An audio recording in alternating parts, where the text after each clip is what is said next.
Hello, welcome to Gameworms. I am your host, Reil, and today we're going to be looking at another one of the factions of Twilight Imperium 4. And our exploration of the day will be the Embers of Muaat. And these come with the base game. What the Embers of Muaat are famous for is that basically they're made of fire. So there was some Jolnar vessels, so those are the Hylar, the fish people, were exploring a region somewhere around the Muaat Plateau, and they found this volcanic planet, which is essentially Mustafar from Star Wars, so like lots of, black rock and lava and all that everywhere. And they were kind of surprised to find very strange alien beings on this planet, who essentially, even though they kind of have a physical form, but they go through this cocooning process where it basically combusts and starts to be consumed with fire, and they somehow their biology allows. Hold on, I'll have to double check. I'm really not clear how their biology works. Neither are the Jolnar, so it's not like I'm stupid for not understanding. But basically, it says that the Gashlai, the fire aliens, cocooning process somehow enables conversion of energy into mass. So the Jolnar were very curious about this process, and they were never able to really figure it out. So it's kind of just always a mystery to them. But what they did figure out was how to enslave the Gashlai, the people of the planet Muaat. And so if you're familiar with the Hylar, the universities of Jolnar, they're very physically weak, but very intelligent, very much into research. And in order to defend themselves, they wanted to build a huge navy and things like that. So they built a massive shipyard around Muaat, and they forced the Gashlai to build ships for them. And the Gashlai weren't too excited about this. And so, but they couldn't at this time stand up to the Jolnar. So, as luck would have it, at some point the Hylar, picked up some sort of a plague from Muaat, and it started just killing them off. And because there was so much transit between Muaat and Jolnar, the disease spread. So this plague just started going around wiping out Hylar all over the place. So the Jolnar became weakened. Now, luckily, they had studied the Gashlai physiology already to try to learn about the cocooning process. But so they were able to develop a vaccine.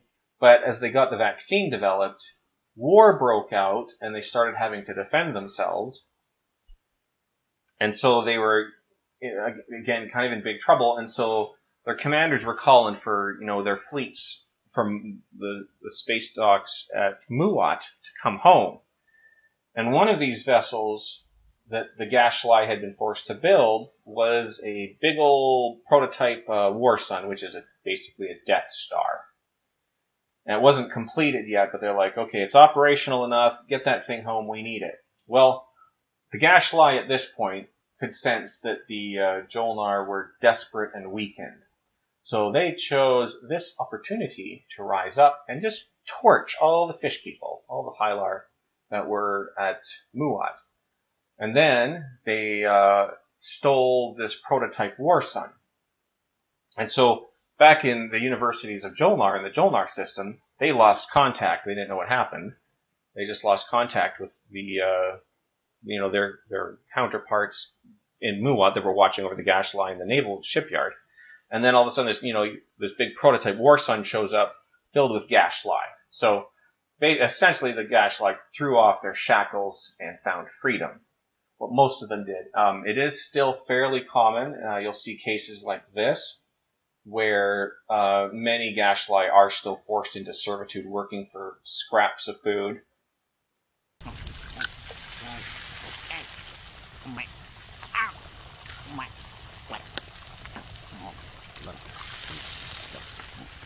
So it hasn't worked out for all of them, but in terms of their ferocity, their fiery attitudes, and their fearlessness, A lot of them have become, great enough warriors. You can occasionally even see them standing up to some of the titans of old.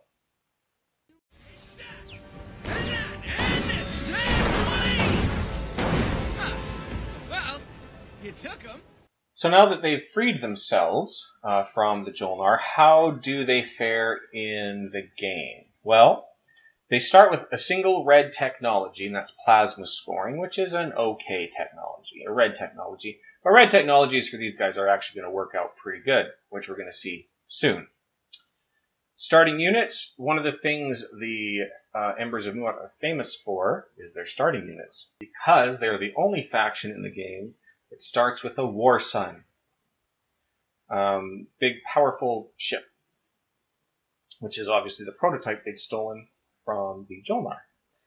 So they start with the Warson. They start with 2 fighters, 4 infantry, and a space dock. So they don't have a lot of ships. The one main ship they do have is very, very powerful, but they only have 1 capacity ship. So again, that can really slow down exploration. They do have a couple ways, well, one main way to work around that, which we'll get to shortly as well. But you're looking at kind of a slow, a hobbled start, especially if we look at the prototype Warson that they start with, and they're the only one that start with the ability to build Warsons at all. But their prototype Warson 1 only has a move of 1, whereas a standard Warson has a move of 2. But it's going to improve when it levels up. We'll get to that later as well. So what do they have in terms of faction abilities? Well, the Muaat are really good at building things on the go. They have kind of factories and forges, traveling with their fleets. So they have an ability called Starforge. Now, what's nice about this is it can actually be used as an action, which lets you burn a turn if you're trying to stall to wait to see what somebody else is doing in the round before you pull off your big move. So with this action, they can spend 1 token from the strategy pool to place either 2 fighters or 1 destroyer from the reinforcements in a system that contains 1 or more of your Warsons. So you can build these on site. You're paying a little, you're kind of overpaying, in my opinion. So a command token is going to be worth more than a destroyer or 2 fighters. But it does have the advantage of being able to build on the front lines and buy you an extra turn if you need that. So that can be pretty valuable too.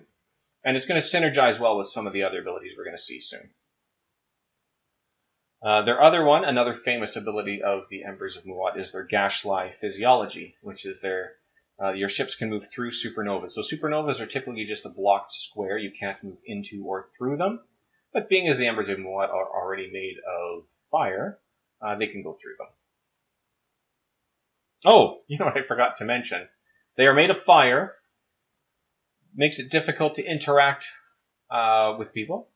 And so they actually wear these big metal suits. So if you saw the Ghosts of Creus video, the Ghosts of Creus don't really have a physical form. So they kind of wear these engraven metal suits just so they can interact with everybody else. Embers of Muaat have to do kind of a similar thing just because they're constantly burning. Anyways, let's take a look at their flagship. So the Inferno as an action. So again, another thing you can use as an action. You need to have a lot of tokens to use these abilities though.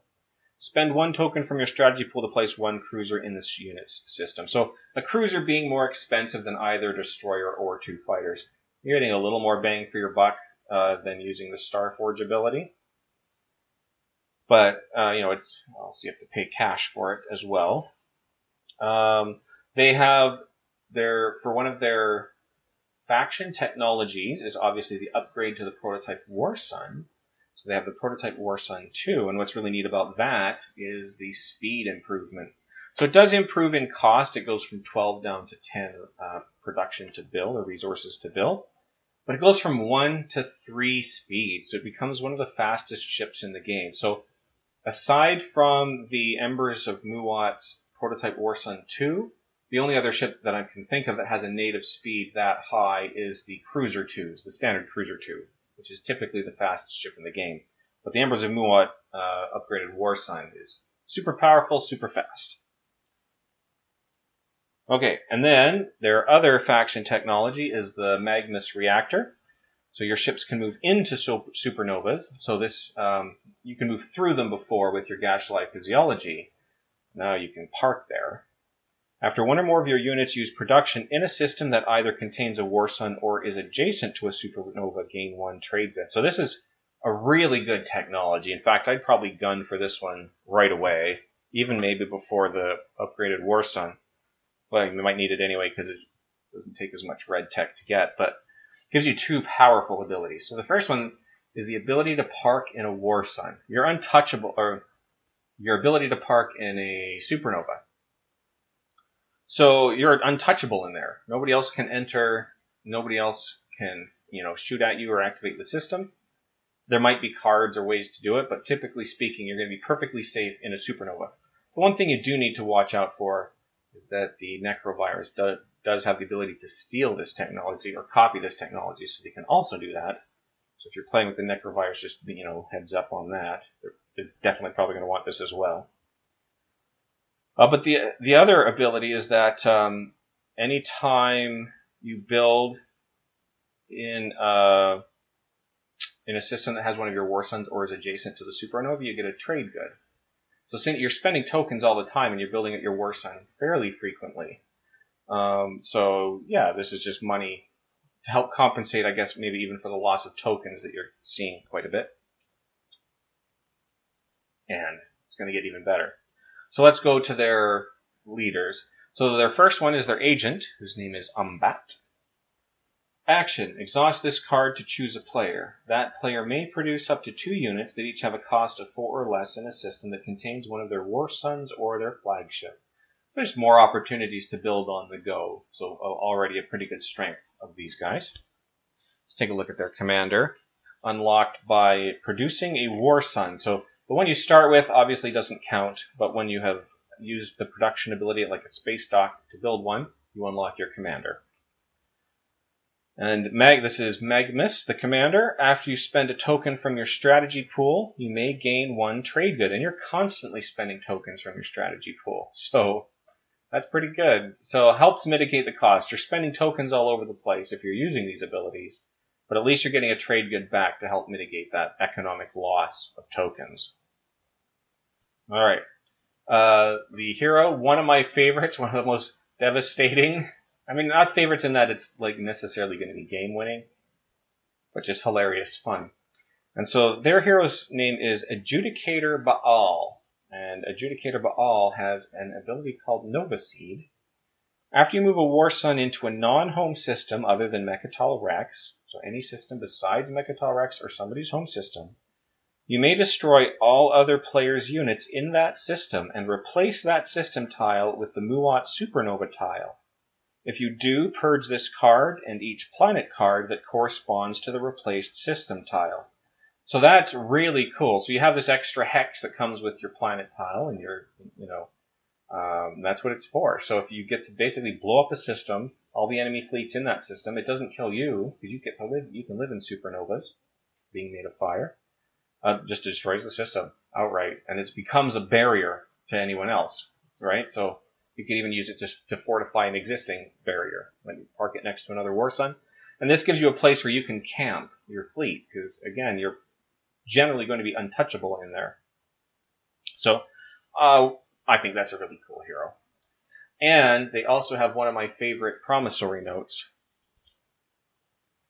which is, as an action, remove. It's called Fires of the Gaslight. Remove 1 token from the Muaat player's fleet pool and return it to his reinforcements. Then gain your Warson unit upgrade technology card. Then return this card to the Muaat player. And I can imagine this being pretty powerful. Who wouldn't want this, right? So this is one you might want to be hesitant to give out because one of the edges you have is starting with a Warson before anybody else can get it. So handing this out, kind of a risk to start giving these to other players early on in the game, but you probably get a lot for it. Like I feel like this is one of the ones that people are going to be trying to, get out of you. A lot of promissory notes are kind of meh. That's pretty good. All right. Now, one thing I forgot to mention earlier, kind of skipped it by accident, was the mech. I'm going to be honest. This is the second time I filmed this video because I forgot to hit record, so everything kind of fell out of order. But the mech is called the Ember Colossus. When you use your Starforge faction ability in this system or an adjacent system, you may place 1 infantry from your reinforcements with this unit. So again, this kind of economically helps mitigate the cost of all these tokens you're spending by just giving you infantry to add to the things that you build when you spend that token. So, all right, helps defensive planets as well. So that's it for the Embers of Muaat. I do have a very appropriate anthem for them. I don't know if this one will pass the copyright check. So if it's not here in the video, I always post the link in the description. So have a good evening and good gaming.